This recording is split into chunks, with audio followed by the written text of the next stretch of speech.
Ma'am, habal po. Baka mahuli ko yung sa pupuntahan nyo. Saan po ba kayo pupunta? Ito yung address.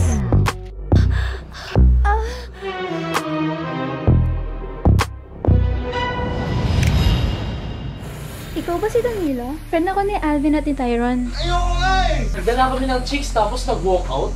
Kaya yun, bakla pala yung Vincent mo. Siya ba't yung ginawa yun? Ay, trauma siya. Sa sex. Kaya sa tatay niyang gago. Pinanood mo raw ako makapag-sex kanina. Hindi po. Naligugan ka ba? Nahuli kitang pinapanood mo kami kahapon. Nakipag-sex ako. Dalawa sila. Best friend sila. Uy! Tang-ena, lakas talaga nito. Sarap pala makipag-sex insan.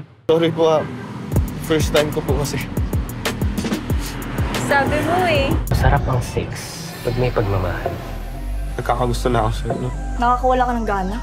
Pang-ina. Mo akong ilalagay sa posisyon na kailangan kong labanan si Lara. Kasi siya lang ang laging pipiliin ko.